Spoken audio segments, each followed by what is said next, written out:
जय हिंद दोस्तों, आपका अपने YouTube चैनल में स्वागत है। जैसा कि आप जानते हैं, हम मध्य प्रदेश का सामान्य ज्ञान का अध्ययन कर रहे हैं। हमने इससे पहले भी मध्य प्रदेश का सामान्य ज्ञान टॉपिक वाइज वीडियोस में कवर किया है। इम्पॉर्टेंट MCQ लगाते हैं जो कि बहुत इम्पॉर्टेंट है, जो प्रीवियस ईयर क्वेश्चंस पेपर्स में आए हुए हैं। और यहाँ हमारा अभी भौगोलिक स्थिति एवं विस्तार मध्य प्रदेश का सेकंड वीडियो है। इससे पहले भी हमने बहुत सारे टॉपिक्स वीडियोस में कवर किए हैं। हम मध्य प्रदेश का सामान्य ज्ञान पुणेकर पब्लिकेशन की बुक भी पढ़ रहे हैं इसी चैनल पे। अगर आपने नहीं देखा है तो आप जाके देख सकते हैं। यह वीडियो आपके लिए MP के किसी भी एग्ज़ाम के लिए आपके लिए हेल्पफुल होगा, स्पेशली MPPSC के लिए, क्योंकि MP से मध्य प्रदेश के सामान्य ज्ञान से 30 से 35 क्वेश्चंस पूछे जाते हैं और यहाँ पे हम MCQ के फॉर्म में ही क्वेश्चंस कर रहे हैं, तो यहाँ बहुत इंपॉर्टेंट हो जाएगा। और MP पुलिस, पटवारी, कांस्टेबल सभी के लिए भी यह इम्पॉर्टेंट है। चलिए स्टार्ट करते हैं। क्वेश्चन 16, इससे पहले हमने क्वेश्चंस कर लिए हैं 1 से 15 तक। अगर आपको हमारा वीडियो अच्छा लगा है तो प्लीज़ हमारे वीडियो को लाइक कर लीजिए और ऐसे और वीडियोस के लिए हमारे चैनल को सब्सक्राइब कर लीजिए। MPPSC से रिलेटेड हमारे यहाँ पे सभी topics unit wise, topic wise cover कराए जा रहे हैं। चलिए फ्रेंड्स स्टार्ट करते हैं। क्वेश्चन नंबर 16, जबलपुर जो कि एक महत्वपूर्ण शहर है, क्षेत्र के अंतर्गत आता है। जबलपुर किस क्षेत्र के अंतर्गत आता है? अगर आपको आंसर आता है तो आंसर दीजिए। मैं कुछ सेकंड के लिए रुकूंगी ताकि आपको आंसर सोच सके कि इसका आंसर क्या है। मालवा, महाकौशल, बुंदेलखंड या छोटा नागपुर का पठार किस क्षेत्र के अंतर्गत जबलपुर शहर आता है?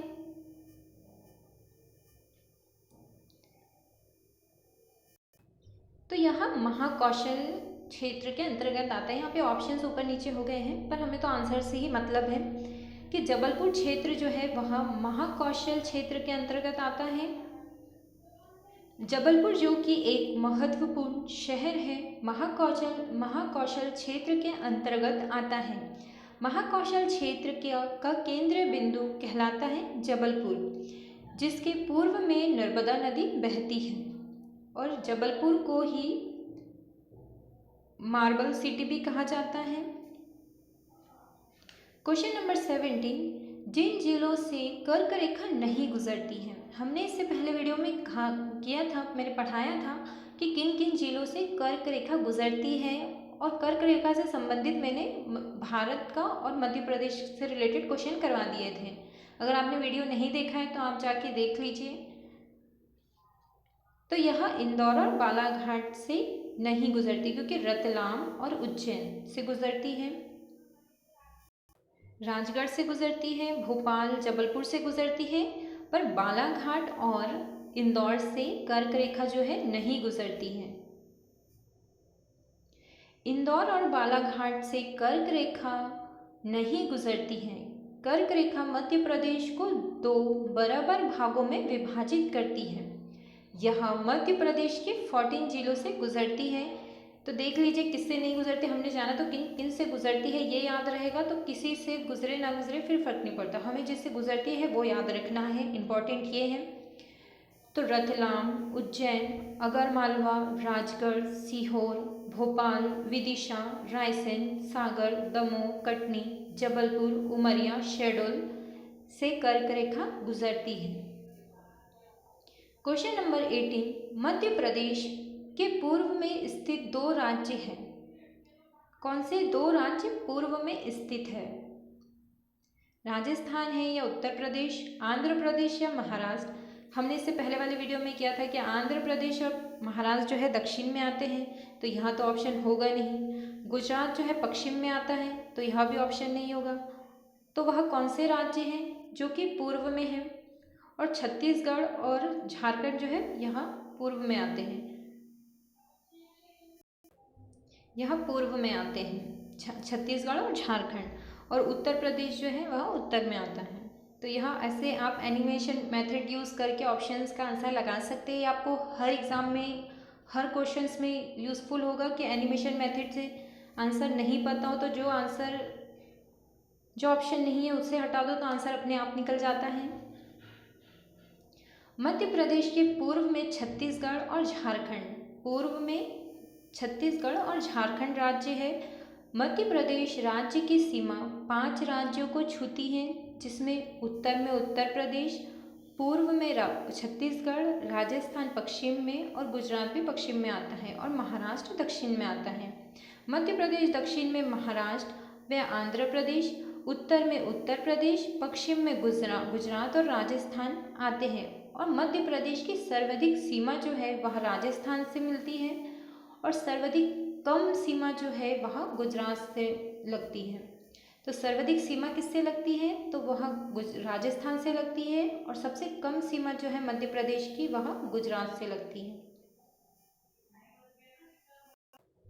क्वेश्चन नंबर 19, बड़वानी के उत्तर की ओर स्थित जिले का नाम बताइए। आजकल ये ऐसे ही क्वेश्चन आते हैं, बड़वानी किस दिशा में है ये तो कम पूछा जाएगा, पर बड़वानी से रिलेटेड, झबुआ से रिलेटेड किससे सीमा स्पर्श कर रहा है और इसके उत्तर में कौन सा जिला आता है ये पूछ रहे हैं।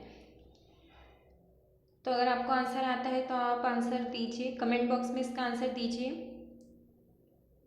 चलिए देखते हैं इसका आंसर क्या है। इसका आंसर धार है। बड़वानी के उत्तर में स्थित जिला धार है तथा पूर्व में खरगोन, पश्चिम में व दक्षिण में क्रमशः गुजरात और महाराष्ट्र 2 राज्य स्पर्श करते हैं और धार इसके उत्तर में और पूर्व में खरगोन आता है।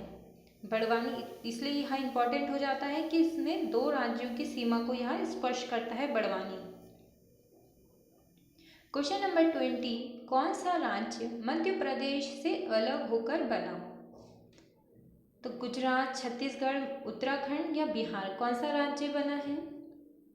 उत्तराखंड तो यूपी से अलग होकर बना है, गुजरात पहले से राज्य था, बिहार भी अलग होकर बना है, तो यह बिहार या छत्तीसगढ़ में ही ऑप्शन होगा। तो हमें सभी को पता है कि मध्य प्रदेश से अलग होकर छत्तीसगढ़ बना है 2000 में, 2000 ईयर में। 1 नवंबर 1956 को भाषाई आधार पर राज्यों के पुनर्गठन के द्वारा नए राज्यों के रूप में मध्य प्रदेश का निर्माण हुआ। जब राज्यों का पुनर्गठन हुआ भाषाई आधार पे तब मध्य प्रदेश का भी गठन हुआ था, वह 1 नवंबर 1956 को हुआ, जिसकी राजधानी भोपाल बनी, जो कि भोपाल जो शहर आज है, जो कि ज़िला है, वह पहले सीहोर की एक तहसील थी, सीहोर ज़िले के अंतर्गत आती थी, एक तहसील थी भोपाल, आज ज़िला है, आज मध्य प्रदेश की राजधानी है। नवंबर 2000 के राज्य पुनर्गठन के आधार पर 16 जिले तथा 3 संभाग को मध्य प्रदेश से अलग करके छत्तीसगढ़ राज्य का निर्माण किया। तो छत्तीसगढ़ राज्य जब बना तो मध्य प्रदेश से कितने जिले अलग हुए थे तो 16 जिले अलग हुए थे। कितने संभाग अलग हुए थे तो 3 संभाग अलग हुए थे। ऐसे और वीडियोस के लिए हमारे चैनल को सब्सक्राइब कर लीजिए। क्वेश्चन नंबर 21, बघेलखंड मध्य प्रदेश के डैश भाग में स्थित है। बघेलखंड मध्य प्रदेश के किस भाग में स्थित है तो उत्तर पूर्वी, दक्षिण पूर्वी या उत्तरी पश्चिम में। अब जिसे मध्य प्रदेश का मैप देखा होगा, जिसे याद होगा, वही इसका आंसर दे सकता है कि पठार जो होता है, मालवा का पठार, बघेलखंड, बुंदेलखंड, नर्मदा सोन घाटी किस किस क्षेत्र में है तो बघेलखंड जो है वह उत्तर पूर्वी में है। उत्तर में नहीं बोलेंगे, उत्तर पूर्व में बोलेंगे, क्योंकि उत्तर में बोलेंगे तो मध्य भारत का पठार आ जाता है। बघेलखंड मध्य प्रदेश के उत्तर पूर्वी भाग में स्थित है। इसमें मध्य प्रदेश के अनूपपुर, रीवा, सतना, शहडोल, सीधी, उमरिया और उत्तर प्रदेश का सोनभद्र जिला साथ ही पूर्वी इलाहाबाद आता है। अगर बघेलखंड में कौन से जिले आते हैं पूछेंगे तो कौन से जिले बताना है तो अनूपपुर, रीवा, सतना, शहडोल, सीधी और उमरिया 5 जिले आते हैं बघेलखंड क्षेत्र में। क्वेश्चन नंबर 22, नीमच जिला किस अन्य राज्य की सीमा को स्पर्श करता है। नीमच जिला किस राज्य की सीमा को स्पर्श करता है? तो नीमच जिला जो है यहाँ राजस्थान की सीमा को स्पर्श करता है। मध्य प्रदेश का नीमच जिला राजस्थान की सीमा को स्पर्श करता है। नीमच में सीबीआई ट्रेनिंग सेंटर है। नीमच में क्या है? तो सीबीआई ट्रेनिंग सेंटर है, यह बता सकते हैं। क्वेश्चन नंबर 23, होशंगाबाद में स्थित पर्वत श्रृंखलाओं के नाम बताइए। अब होशंगाबाद में कौन सी पर्वत श्रृंखला है हमें ये बताना है।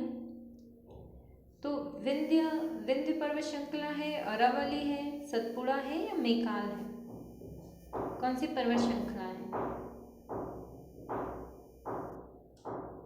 जैसा कि हम जानते हैं सतपुड़ा पर्वत श्रृंखला से मैकाल पर्वत के महादेव पर्वत पर धूपगढ़ चोटी है, वैसे ही होशंगाबाद जिला जो है वहाँ सतपुड़ा पर्वत श्रृंखला, यहाँ पर्वत श्रृंखला पूछा है इसलिए सतपुड़ा आएगा इसका आंसर। होशंगाबाद सतपुड़ा श्रृंखलाओं में स्थित है। मध्य प्रदेश में गोंडवाना समूह की चट्टानें सतपुड़ा क्षेत्र में बघेलखंड क्षेत्र से प्राप्त होती हैं। सतपुड़ा मैकाल श्रेणी नर्मदा तथा ताप्ती के मध्य का क्षेत्र है। इस क्षेत्र में प्रदेश की सबसे ऊंची चोटी धूपगढ़ जो कि महादेव पर्वत श्रेणी में स्थित है। सबसे ऊंची चोटी धूपगढ़, यह बहुत इंपॉर्टेंट है, हर साल क्वेश्चंस पूछे जाते हैं एग्जाम्स में। पीएससी में पूछा जाता है धूपगढ़ किस पर्वत श्रृंखला पे है, तो महादेव पर्वत श्रृंखला पे है। सबसे ऊंची चोटी धूपगढ़ है, यहाँ सतपुड़ा पर्वत श्रृंखला में आता है, यहाँ होशंगाबाद में है और यहाँ सतपुड़ा मैकाल श्रेणी के अंतर्गत आता है। तो इसमें देख लीजिए कि 5 से 6 क्वेश्चंस इसी पेज से बन रहे हैं, ऐसे ही हमारी हर क्वेश्चंस में होता है। क्वेश्चन नंबर 24, विंध्य श्रेणी में सबसे ऊंची चोटी है। विंध्य श्रेणी की सबसे ऊंची चोटी है, जैसे हमें तो पता है कि सतपुड़ा की सबसे ऊंची चोटी धूपगढ़ है, वैसे ही विंध्य की सबसे ऊंची चोटी कौन सी है? तो यहाँ गुडविल चोटी है। विंध्य श्रेणी में सबसे ऊंची चोटी गुडविल चोटी, जिसे संभावना शिखर भी कहते हैं, यह विंध्याचल पर्वत श्रेणी भारत के पश्चिम मध्य में स्थित प्राचीन गोलकार पर्वतों की श्रृंखला है जो भारत को उत्तर भाग में दक्षिण भाग में बांटती है।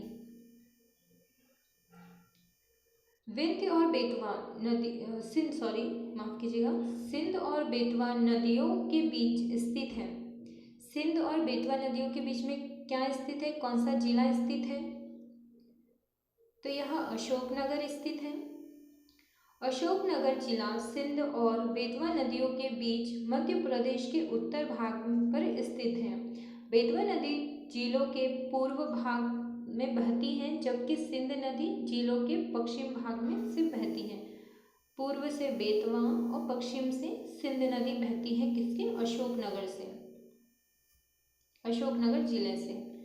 क्वेश्चन नंबर 26, 2008 में अलीराजपुर जिला बनने से पहले यह एक हिस्सा था। हमें पता है कि अलीराजपुर जो है यह 2008 में अलग हुआ है, एक अलग जिला बना है। यही एक क्वेश्चन हो जाता है कि 2008 में कौन सा जिला बना है? मध्य प्रदेश में अलीराजपुर बना है। और यहाँ पहले किसका भाग था? तो यहाँ पहले झाबुआ का भाग था। हमने इसमें मध्य प्रदेश के इतिहास वाले में हमने पढ़ा है कि झाबुआ, चंद्रशेखर आजाद, यह जिला, इससे रिलेटेड हमने सारे क्वेश्चंस में सॉल्व किए हैं, आप वो वीडियो जाके देख लीजिए। 2008 में अलीराजपुर जिला बनने से पहले यहाँ झाबुआ का भाग था, 2008 में अलग हुआ है और यह हिस्सा था अलीराजपुर का। इसकी सीमा गुजरात व महाराष्ट्र को स्पर्श करती है। अलीराजपुर में भील, बरेला, परी, मानकर, धान, ये सब जनजातियां रहती हैं। तो झाबुआ और अलीराजपुर बहुत इंपॉर्टेंट है क्योंकि चंद्रशेखर आजाद की जन्मभूमि भी है, का जिला है। 2000 क्वेश्चन नंबर 27, मध्य प्रदेश की सर्वाधिक ऊंची चोटी है। इसका आंसर आप लोग बताइए, मैं बता देती हूँ डिस्क्रिप्शन, उसका आंसर बता दीजिएगा कि ऊंची चोटी जो है धूपगढ़ है 1352 और महादेव पर्वत पचमढ़ी पर स्थित है सतपुड़ा पर्वत श्रृंखला की चोटी है। क्वेश्चन नंबर 28, मध्य प्रदेश में छत्तीसगढ़ के गठन के पश्चात कितने जिले थे? अभी हमने पढ़ा था कि छत्तीसगढ़ जब अलग हुआ था 2000 में, तब मध्य प्रदेश के 16 जिले और तीन संभाग जो थे वह मध्य प्रदेश से अलग हुए थे। तो अब इतने तो अलग हो गए थे, पर मध्य प्रदेश में उस टाइम पर कितने जिले थे? तो अलग होने के पश्चात मध्य प्रदेश में 45 जिले थे। मध्य प्रदेश में छत्तीसगढ़ के गठन 1 नवंबर 2000 के पश्चात 45 जिले थे, परंतु मध्य प्रदेश सरकार ने बाद में नए जिलों का गठन किया और आज हमारे मध्य प्रदेश में वर्तमान में 52 जिले हैं, जिसमें निमाड़ी 1 नवंबर 2018 को नया जिला बना है टीकमगढ़ से अलग होकर। क्वेश्चन नंबर 29, अमरकंटक स्थित है। अमरकंटक कहाँ स्थित है? जिससे 3 नदियाँ निकलती हैं। नर्मदा सोन बहुत महत्वपूर्ण नदियाँ हैं और जोहिला 3 नदियाँ निकलती हैं। यह मध्य प्रदेश में है। नर्मदा मध्य प्रदेश की जीवन रेखा है और वह अमरकंटक से निकलती है। अमरकंटक मध्य प्रदेश में स्थित है। सतपुड़ा के पश्चिम भाग को राजपीपला, मध्य भाग को महादेव एवं पूर्व छोर को अमरकंटक की पहाड़ियाँ कहते हैं। अमरकंटक के पूर्व भाग को मैकाल श्रेणी कहते हैं, जिसके सहारे छत्तीसगढ़ का मैदान है। क्वेश्चन नंबर 30, कौन सा बाघ राज्य है?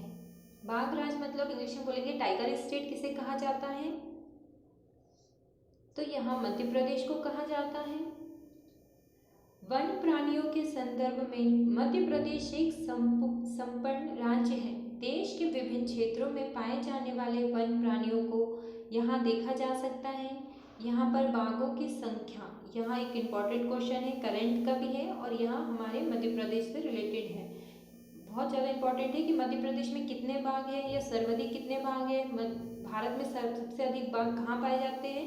तो यह 526 जो है मध्य प्रदेश में बाघों की संख्या है और उससे ही सिर्फ 2 कम जो है, 2 नंबर कम बोलेंगे तो 524 कर्नाटक में है और 526 जो है वह मध्य प्रदेश में है।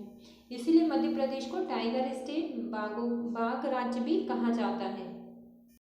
यदि आपको मध्य प्रदेश का सामान्य ज्ञान लाइनिंग फैक्ट में पढ़ना है या समझना है तो आप हमारे चैनल में पुणेकर बुक पब्लिकेशन की बुक जो है वहाँ देख सकते हैं, वीडियोस देख सकते हैं और ऐसे वीडियोस के लिए आप हमारे चैनल को सब्सक्राइब कर सकते हैं। हम डेली कुछ ना कुछ नए टॉपिक्स के साथ आते हैं और हर यूनिट करा रहे हैं। Thank you for watching my video.